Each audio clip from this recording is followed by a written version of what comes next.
Today, there are nearly 1 billion slum dwellers worldwide of a total world population of 7 billion, according to the United Nations Department of Social Economic Affairs 2011. Since 1990, the number of people living in slums has increased every year. Slum can be defined as a residential area where dwellings are unfit for human habitation by reasons of dilapidation, overcrowding, lack of ventilation, sanitation facility, and having drinking water facilities in unhygienic condition. It is so ironical that Kobe slum, like all over Freetown, is the abode of hundreds of thousands of people whose work make lives of its better off citizens easier and comfortable, but they themselves are forced to live in worst of conditions. They don't even have access to a basic need like functional toilets, breathing in dignity, and infections in their daily lives. Indeed, life in an urban slum can be full of squalor and deprivations.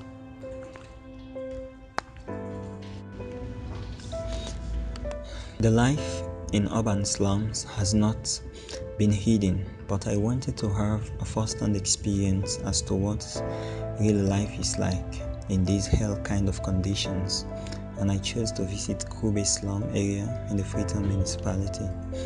Kobe slum, having a population of more than 300,000 people and spread over an area of just 1 kilometer. The world doesn't look like what you think it looks like. It is so strange that just a few kilometers can make a place so different from our normal world. As I got deep inside, I experienced what hell could be like.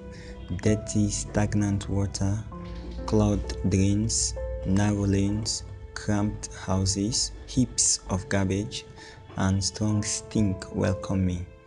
This all was very overwhelming as I could feel thousands of eyes staring at me with suspicion as well as some hope.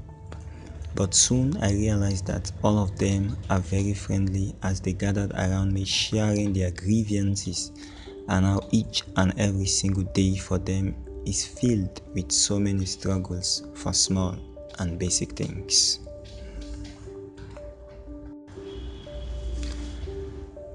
Garbage and filth. I could see dumps of garbage everywhere. The dumped waste emanates foul odor and at the same time becomes breeding ground for flies and mosquitoes, which carry several diseases with them. Also, children were playing near the garbage dumps, oblivious of the fact that they may get infected with some fatal diseases. Being the raining season, there was standing water everywhere, spreading all kinds of waterborne diseases. Miserable toilet facilities. It is unbelievable to note that the whole community does not have a toilet facility. All the bank on is to use the dump site or the running water as a means through which they ease themselves from the call of nature. Cramped houses. It is difficult to even imagine the living conditions of the houses there until you actually experience this nightmare. 6 to 8 people share a cramped room and only they know as to how so many people fit in such a small room. The streets are narrow and the sewage water stagnates in open surface drains, which emits bad smell. Just a few hours in those slums made me feel suffocated and nauseated. I was imagining how anyone could spend their whole life there, which was the case with majority of them. As a nation, we talk about clean Sierra Leone, but how it could be achieved when a huge proportion of our country continues to live in such inhuman conditions? Or are we just trying to cover the reality that the worst side does exist?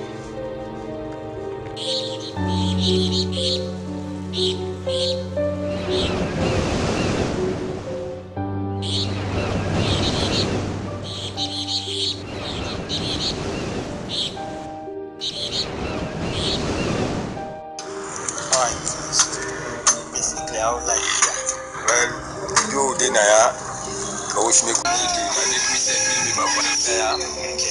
now they do every business pass. Now week to week they get what now pump the OP. Now week to week. So they can go who was an okay. Also go get that what out they run another quarter. Yes, Kisibu. What's now people get. Okay. You can watch us food. So they can go the was in dogs now so they sleep dogs one. Wow. So I mean for understand toilet facility and no toilet, nothing. No toilets, no medical, no transport. Okay, nothing. How long can you do like when you want to attend to nature? Like if you press. Well, who keep press? Possible press at the moment. So you can understand. Sunday, I don't understand if some possible ways you attack. Yeah, some people like use the water, but the water they don't. That's why we don't press. We see one can lawyer. We don't see what is our woman they go down. And the water they is like bowl. So I pass some market can buy water. Then water we see get one plastic. We see what is it. So they kick a water no they take another thing back. There with the family on you one day. And me one day and my family don't like see. Go see the family. They are no let me one there, the beginning there.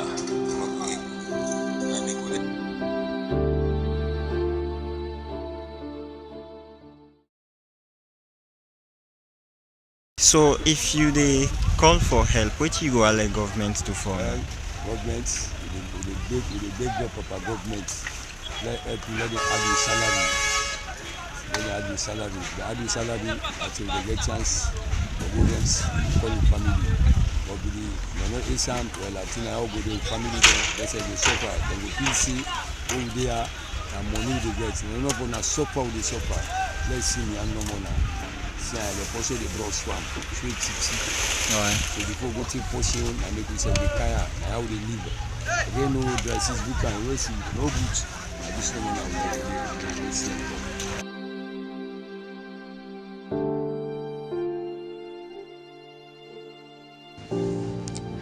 This is the clean Sierra Leone we make boast of. Is this the inclusive Sierra Leone we clamor about? People are suffering day in, day out. Poor living standard, poor sanitation, no drinking water facility, no toilet facility. Honestly, life in the slum is hell on earth. On this note, we call on the government, the city council, and all bodies concerned to come to the aid of these people. These are well-meaning Sierra Leoneans, just like ministers and even the president. They deserve a better life. Will they get a better life?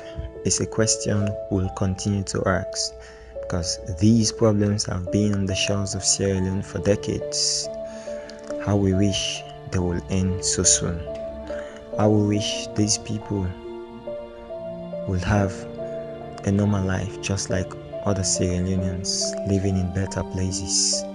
I will wish all parts of the country will be as normal as everything. I will wish our wishes will come true and slum life in the city will be a thing of the past. But when will this reality be seen? We actually can't tell. Thank you.